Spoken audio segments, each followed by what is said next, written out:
Estimados compañeros y maestro Lisandro, reciban saludos cordiales de parte del grupo número 6. En esta oportunidad tenemos el gusto de presentarles la videoclase que corresponde a la temática de la cooperación internacional, narcotráfico, terrorismo y crimen organizado. Para introducirnos un poco al tema, podemos mencionar que el eje central consiste en explicar cómo a lo largo del tiempo el narcotráfico, terrorismo y crimen organizado han generado impactos significativos en la agenda de la cooperación internacional, dando inicio a un proceso de securitización de la cooperación y securitización de la ayuda. Se expondrán ejemplos concretos de la arena internacional de cómo los fenómenos anteriormente mencionados han impactado de manera significativa en la orientación de la cooperación internacional. El presente video se divide en 3 secciones, las cuales son la guerra contra las drogas y la cooperación internacional, el caso de Colombia, cooperación internacional contra el terrorismo nuclear, biológico, químico y radiológico, y la securitización de la cooperación internacional al desarrollo, el caso sahelino de Mali y Níger.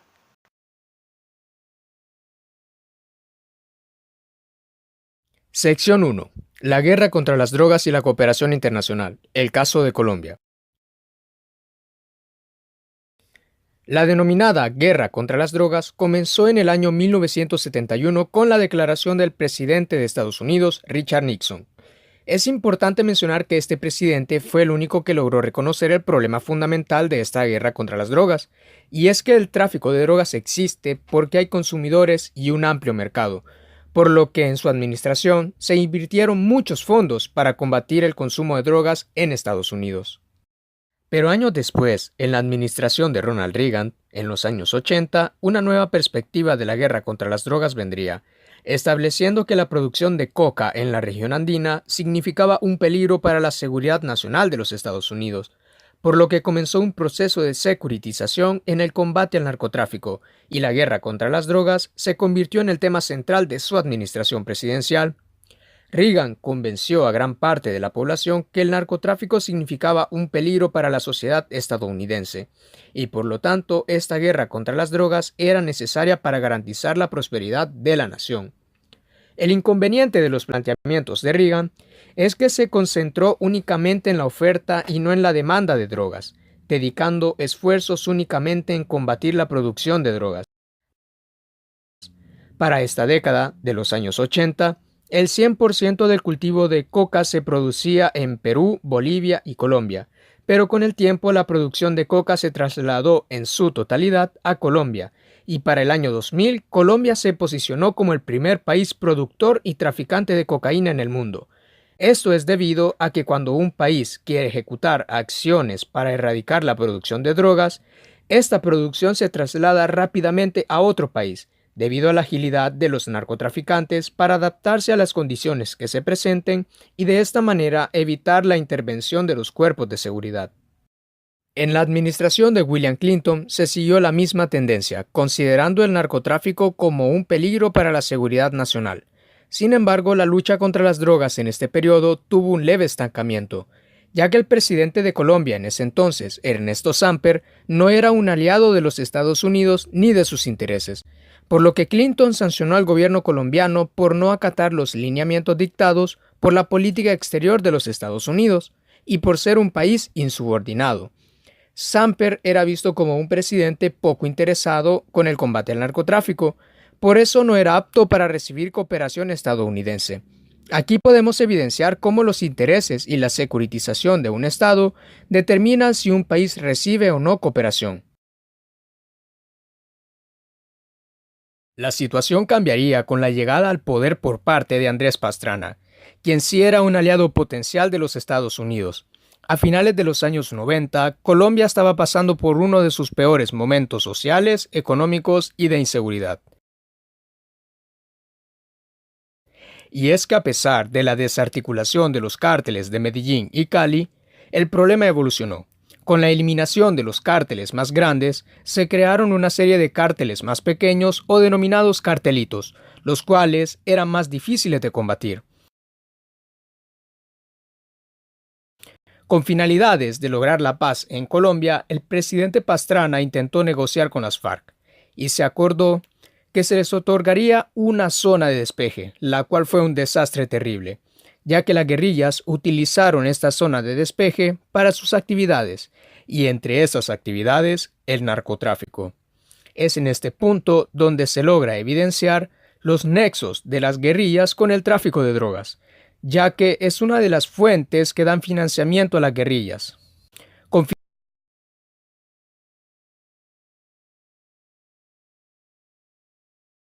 Luego de este fracaso con la zona de despeje, la situación empeoró en Colombia, por lo que Pastrana reconoció que necesitaba la ayuda de los Estados Unidos para hacer frente a la situación. El gobierno de Estados Unidos respondió que el gobierno colombiano debía presentar una propuesta para dar solución al problema, la cual estaría apoyada por Estados Unidos, por lo que Pastrana creó el Plan Colombia, que se enfocaba en el proceso de paz, economía y desarrollo. El plan tenía un costo de 7,5 mil millones de dólares. Sin embargo, Clinton utilizó su poderío hegemónico para cambiar casi en su totalidad el Plan Colombia, bajo la premisa de que Estados Unidos no podía designar fondos para el proceso de paz en Colombia porque no querían intervenir en el conflicto armado. Se reorientó el Plan Colombia únicamente para hacer frente al narcotráfico, dejando de lado los temas de la paz, economía y desarrollo. Dicha acción no fue respaldada por la sociedad internacional, por lo que únicamente Estados Unidos financió el Plan Colombia. Existe un trasfondo político muy fuerte con el cambio casi total del Plan Colombia por parte de Estados Unidos, ya que Clinton quería hacerse ver como un presidente capaz en la lucha contra las drogas, y así dejar sin argumentos a sus opositores. A manera general, puede decirse que el Plan Colombia se utilizó para mejorar la imagen del presidente Clinton, no para ayudar a Colombia con sus problemas fundamentales. Es importante mencionar que la razón por la cual el presidente colombiano aceptó la reorientación del Plan Colombia es porque necesitaba los fondos. Aquí puede evidenciarse un proceso claro de securitización de la cooperación, ya que dicha cooperación se otorga de acuerdo a la consecución de intereses del país socio donante, en este caso Estados Unidos como país del norte, condicionando la cooperación a un país del sur, en este caso Colombia. Los acontecimientos del 2001, el cambio de agenda. El presidente Bush va a cambiar la prioridad en su administración presidencial, centrándose en el combate al terrorismo a nivel mundial. En este sentido, el próximo presidente de Colombia, Álvaro Uribe, va a hacer una jugada muy inteligente. Modificó el conflicto armado y clasificó a las guerrillas como terroristas que ponen en peligro la seguridad de Colombia, al denominar a las FARC como narcoguerrillas, y que por lo tanto Colombia necesita ayuda de los Estados Unidos para hacer frente a la lucha contra el narcoterrorismo. Este planteamiento estaba en consonancia con los intereses del presidente Bush, ya que si Bush apoyaba a Colombia a combatir a las narcoguerrillas terroristas, estaría dejando sin argumentos a sus críticos que lo acusaban de estar en contra del mundo musulmán, y de esta forma, si cooperaba con Colombia, estaría luchando contra el terrorismo sin importar el lugar de donde provenga. Al ser aliados contra el terrorismo, Bush y Uribe negociaron la reorientación del Plan Colombia. Esta vez, no solo se contemplaron aspectos en el fortalecimiento de la seguridad, sino que tomaron en cuenta las relaciones comerciales entre ambos países. Al igual que sus antecesores, Bush no consultó a ningún país o institución para reorientar el Plan Colombia y combatir el terrorismo, ya que consideró que Estados Unidos no tenía que pedir permiso para actuar en contra del terrorismo. La cooperación internacional, si bien contemplaba esta vez el comercio, se volvió a dar preponderancia al apoyo del ejército colombiano para combatir a las narcoguerrillas terroristas. Y es conveniente afirmar que esto no solucionó los problemas subyacentes de Colombia, pero ambos presidentes afirmaron que el Plan Colombia era un ejemplo para aquellos países que tenían problemas del narcotráfico y el terrorismo. Siguiendo la misma línea del Plan Colombia, Bush creó el Plan México, que se pasaría a llamar después Iniciativa de Mérida, valorado en 1,4 mil millones de dólares. Esta iniciativa, desde sus inicios, tenía severos problemas, ya que la idea de que lo planteado en Colombia funcionaría en México no es para nada acertada ni congruente. México tiene estructura institucional, cultura e historia distinta a Colombia. Según el autor Benítez Manaut, en materia de narcotráfico hay una serie de diferencias entre México y Colombia. Los gobiernos de Estados Unidos y Colombia definieron la relación entre narcotráfico y terrorismo como narcoterrorismo, el cual se solucionaría con estrategias antiterroristas. El problema con México es que los cárteles de la droga no eran vistos como terroristas, sino como mero crimen organizado. Colombia, como país productor de cocaína, el problema lo tiene situado en el área rural. En cambio, México, al ser un país almacenador de drogas, es un problema que está situado en el área urbana. En Colombia, hay varios frentes del grupo armado revolucionario que se unieron a las fuerzas criminales, mientras que en México no hay movimientos armados vinculados al tráfico de drogas. En Colombia no hay un nacionalismo militar antiestadounidense, como lo existe en México. Por ello, la cooperación entre Estados Unidos y México debe de ser de manera muy cuidadosa. Ha quedado demostrado que utilizar el Plan Colombia para intentar solucionar los problemas de México es un acto destinado al fracaso. Sin embargo, el gobierno mexicano aceptó la iniciativa de Mérida porque necesitaba la asistencia de los Estados Unidos. Aunque en la actualidad México tiene problemas muy serios debido al crimen organizado a causa de la guerra fallida de Estados Unidos contra las drogas. Suele decirse con frecuencia que la lucha contra las drogas en Colombia se pudo ganar gracias a la cooperación de Estados Unidos. Pero la realidad es otra. El narcotráfico sigue existiendo, simplemente se ha trasladado a otro escenario en el norte, ya que los cárteles mexicanos han ocupado el vacío de poder que dejaron los cárteles de Cali y Medellín. La dinámica ahora es distinta. Las redes de producción de cocaína en Colombia tienen alianzas con los cárteles de México y Guatemala, en una relación productor-traficante. De esta manera se concreta el negocio ilícito del narcotráfico. La postura respecto a la lucha contra las drogas cambiaría significativamente con el presidente Obama, ya que se limitó a combatir la marihuana dentro de su territorio. En cuanto a su política exterior, se dedicó a cuidar su soft power, fortaleciendo relaciones con sus vecinos mediante sus visitas.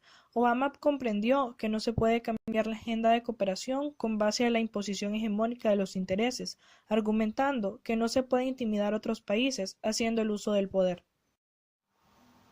El condicionamiento de la cooperación o la secutrización afectan las soluciones que necesitan los países del sur para resolver las problemáticas sociales. Si hubiese existido una política más abierta por parte de Estados Unidos, dialogando propuestas, tanto los países productores y los países que sirven de canal para el tráfico de drogas, podría decirse que la cooperación internacional hubiese dado como resultado el triunfo de esta guerra contra las drogas. El debate queda abierto para cuestionarse si el problema lo genera el país productor o el país consumidor de drogas. Cooperación internacional contra el terrorismo nuclear, biológico, químico y radiológico.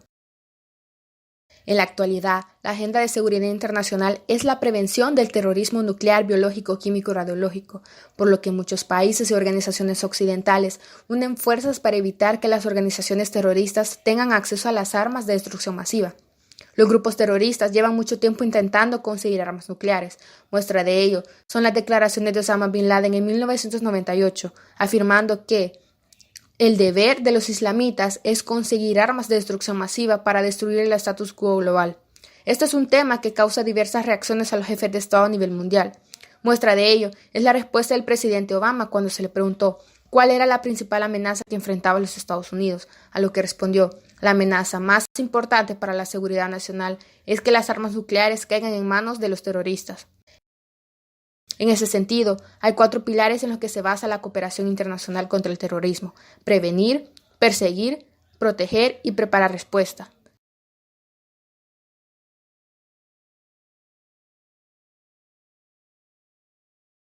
Asimismo, la prevención tiene 3 pilares. El primero, evitar la proliferación nuclear. A finales de los años 50, la sociedad internacional comenzó a preocuparse por la proliferación nuclear, ya que en este tiempo muchos estados que tenían armas nucleares ofrecieron proveer uranio a los países que lo solicitaban, a cambio de un régimen de inspecciones para determinar el uso de ese uranio. Estados Unidos denominó este programa Átomos por la Paz, que sería el origen del Organismo Internacional para la Energía Atómica y el Tratado de No Proliferación Nuclear. Durante muchos años, países del Consejo de Seguridad de Naciones Unidas distribuyeron unos 20.000 kilogramos de uranio a unos 50 países para reactores de uso civil. Hoy en día, la Administración Nuclear de Seguridad Nacional de Estados Unidos intenta que ese uranio vuelva a países de origen, mediante una devolución voluntaria o comprando ese uranio. Los programas de cooperación internacional han dado como resultado que muchos dirigentes de Estado hayan eliminado de su territorio todo material nuclear. Sin embargo, los esfuerzos no quedan ahí.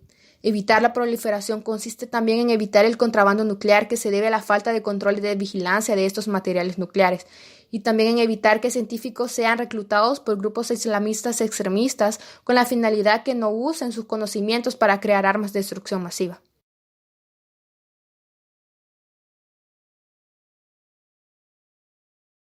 Segundo, extremar medidas de seguridad. En abril de 2009 se convocó a la Cumbre sobre Seguridad Nuclear en Washington. En su declaración final se reconoce el papel de la cooperación internacional en la lucha en contra del contrabando nuclear. Entre los puntos que se aprobaron tenemos: se exhorta a los estados a cooperar para impulsar la seguridad nuclear y la necesidad de fomentar la seguridad cooperando a nivel bilateral, regional y multilateral. Lamentablemente, la declaración quedaría en un acto simbólico, ya que no tiene efectos vinculantes.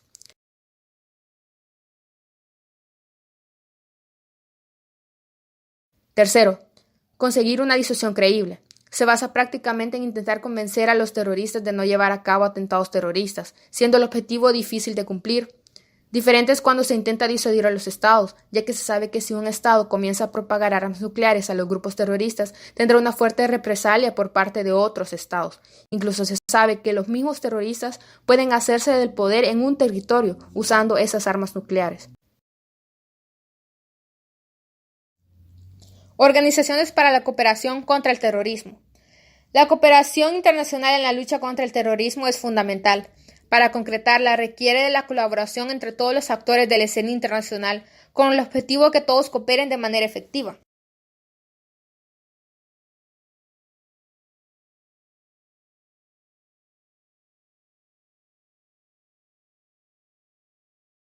Organizaciones internacionales financieras. La cooperación financiera ha resultado ser muy útil, ya que ha conseguido limitar los métodos de financiamiento de los terroristas. Ejemplo de esta cooperación son los esfuerzos para reforzar el Grupo de Acción Financiera contra el Blanqueo de Capitales, un organismo intergubernamental cuyo objetivo es promover políticas a nivel nacional e internacional para combatir el blanqueo de dinero y la financiación terrorista. Interpol. Esta organización tiene 187 países y en su lucha contra el terrorismo tiene un grupo especial de expertos antiterroristas que comparten información a fin de identificar grupos terroristas activos, miembros de organizaciones terroristas, métodos de financiamiento, canales de financiamiento y modos de reclutamiento. Todo esto almacenado en la base de datos globales de Interpol, para trabajar de forma conjunta contra el terrorismo, para tener un control más fuerte de las fronteras.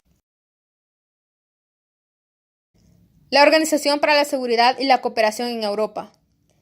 Esta organización, en la cual participan 56 estados, tiene 4 áreas estratégicas para combatir el terrorismo: las medidas policiales, la seguridad en las fronteras, la lucha contra las redes de tráfico y eliminar la financiación de los terroristas. Iniciativa Global para combatir el terrorismo nuclear. Con la finalidad de obtener resultados satisfactorios en la cooperación canalizada, Estados Unidos y Rusia lanzaron en el año 2006 esta iniciativa, a la que se incorporaron 80 países, dando lugar a una coalición ad hoc, con el objetivo de fortalecer las capacidades globales de manera sistemática para prevenir, detectar, disuadir y responder al terrorismo nuclear, y asimismo desarrollar iniciativas multilaterales que mejoren la planificación, las políticas y los procedimientos de los países participantes. Cooperación en virtud de la OTAN. La OTAN, por su infraestructura, su experiencia y por sus características, parece la organización internacional más capacitada para llevar a cabo la lucha contra el terrorismo. La OTAN tiene una serie de respuestas posibles de tipo político-militar a usar en una situación de riesgo o situaciones de crisis, basándose en la cooperación militar, las cuales se establecieron en la Cumbre de Praga del año 2002, clasificándose sus acciones en 4. Primero, acciones terroristas, preventivas y defensivas. Segundo, acciones contraterroristas, de carácter proactivo y ofensivo. Tercero, gestión de consecuencias, mitigación de efectos. Y cuarta, la cooperación militar coordinada.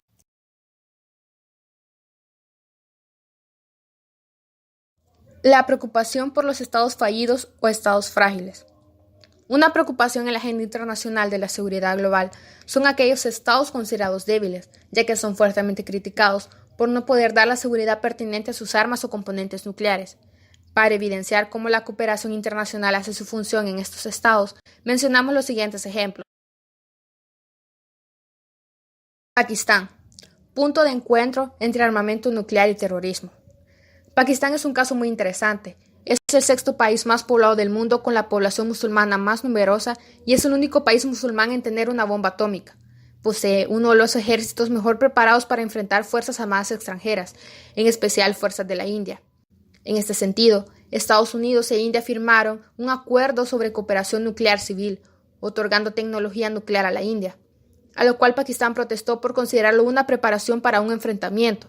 Para contrarrestar esto, Pakistán y China negociaron la construcción de 2 nuevas centrales nucleares sin establecer mecanismos de control para evitar que el material nuclear llegue a las fuerzas militares pakistaníes.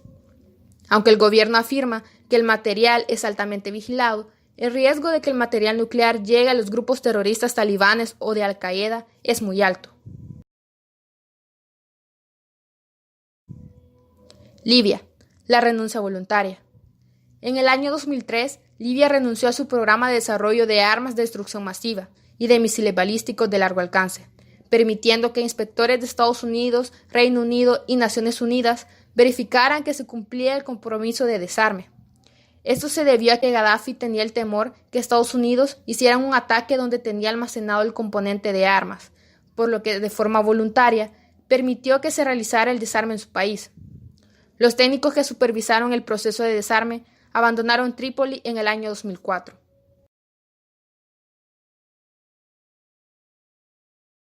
Securitización de la cooperación internacional al desarrollo. El caso sahelino de Malí y Níger.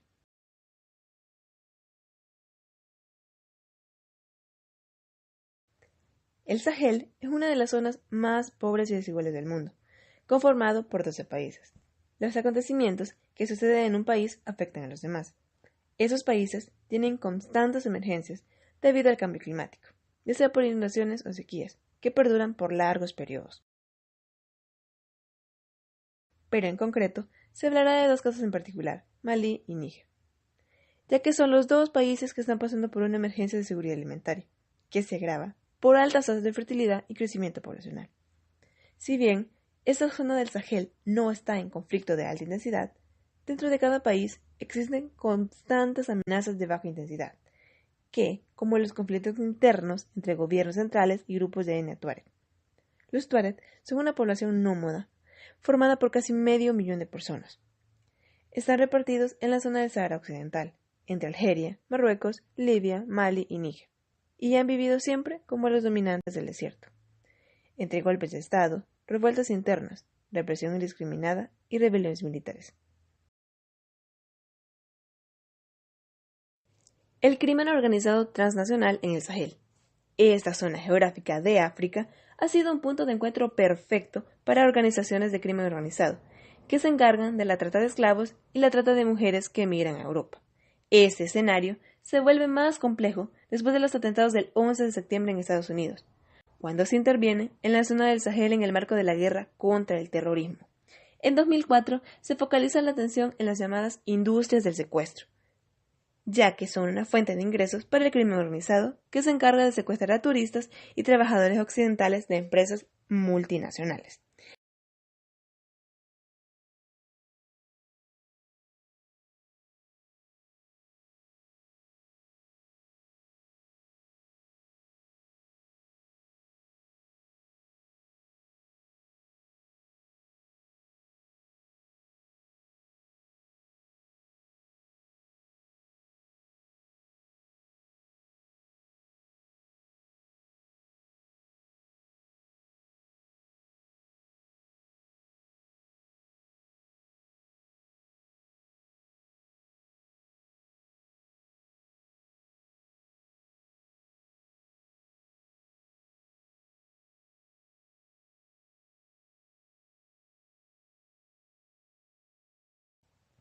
Bajo esta lógica, Estados Unidos comienza a estrechar relaciones de cooperación con los países del Sahel para activar mecanismos económicos, políticos, militares y de cooperación al desarrollo, para dar tratamiento a esta zona prioritaria en la lucha contra el terrorismo.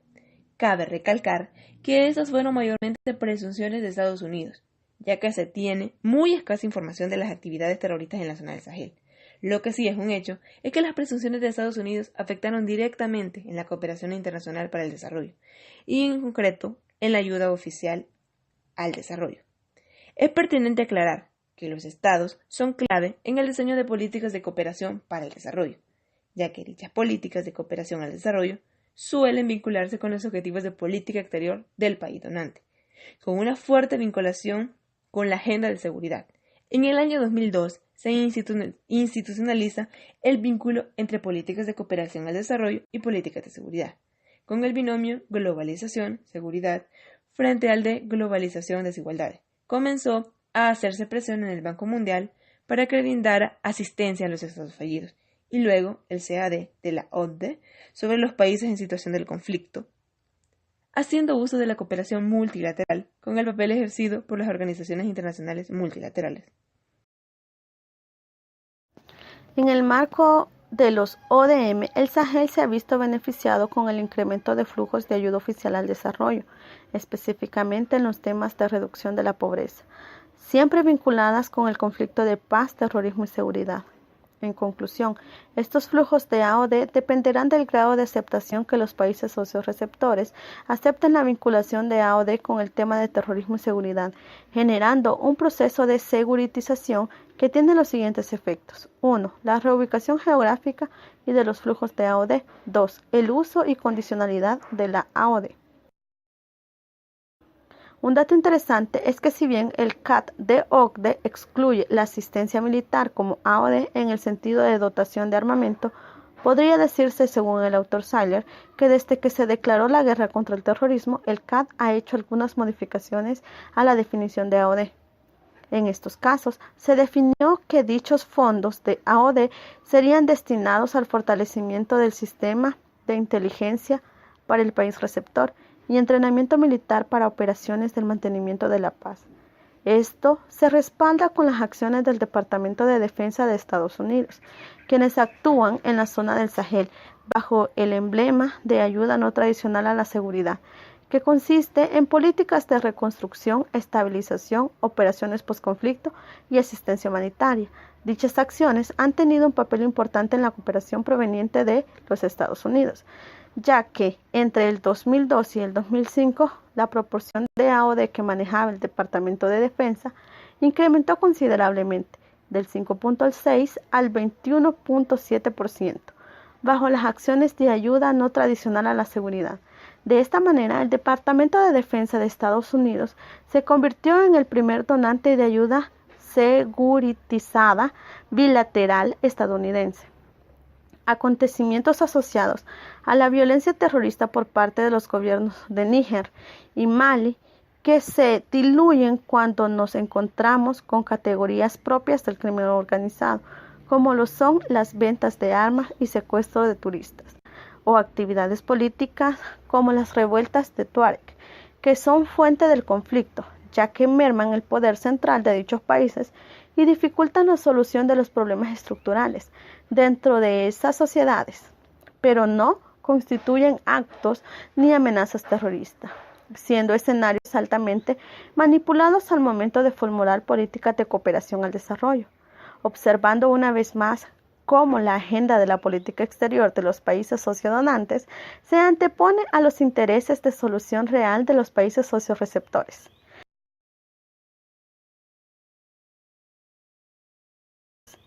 En este sentido, si se prioriza la lucha contra el terrorismo y el crimen organizado en detrimento de la seguridad alimentaria y humana, mientras que los países donantes buscan focalizar sus intereses seguritarios a través de la asignación de ayuda para medidas relativas a la seguridad, la interdependencia mutua de ambos, seguridad y desarrollo, debe ser debidamente reconocida, destacada y utilizada pragmáticamente para la provisión de los recursos adecuados que enfrenten a los factores de desarrollo.